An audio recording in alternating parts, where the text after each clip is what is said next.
అమ్మ పేరును తన పేరులో చేర్చుకున్న మొదటి భారతీయ రాజు ఎవరో మీకు తెలుసా? మన తెలుగువాడైన గౌతమీపుత్ర శాతకర్ణి.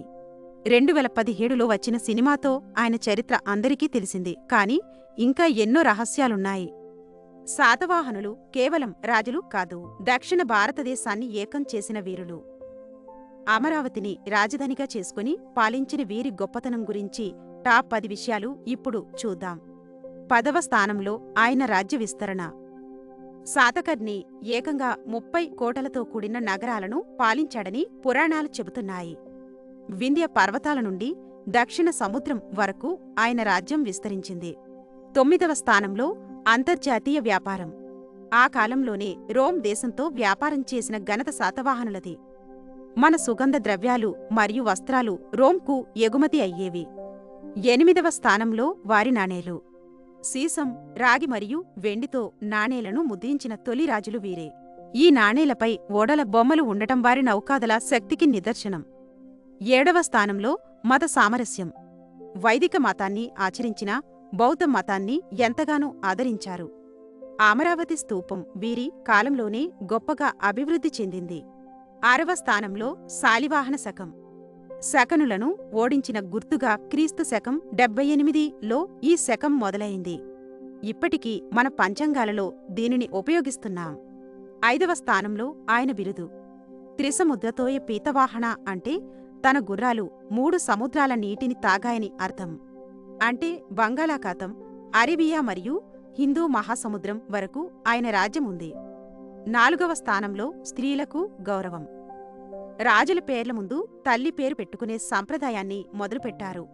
గౌతమీపుత్ర అంటే గౌతమి యొక్క కుమారుడు అని అర్థం. 3వ స్థానంలో రాజధాని అమరావతి. ఆ కాలంలోనే ఇది అత్యంత సంపన్నమైన నగరం. రోమన్ బంగారం ఇక్కడ కుప్పలుగా ఉండేదని చరిత్రకారులు అంటారు.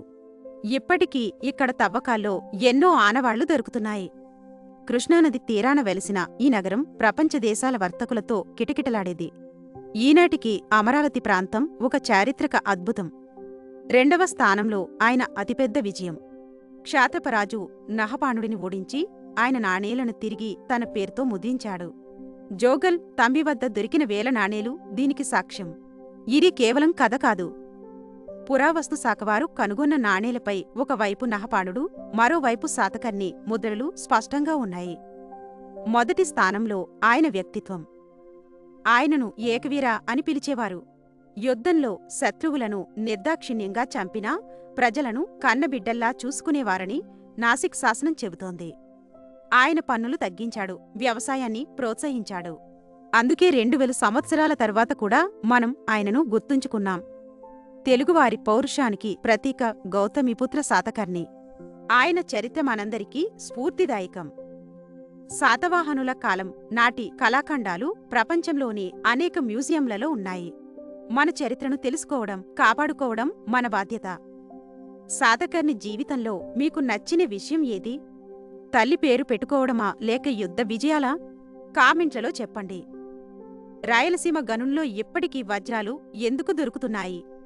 విజయనగర రాజుల నిధి ఎక్కడ ఉంది? వచ్చే వీడియోలో తెలుసుకుందాం. తెలుగువారి చరిత్ర మరియు రహస్యాల కోసం తెలుగు ట్రిల్స్ ఛానల్ను ఇప్పుడే సబ్స్క్రైబ్ చేసుకోండి.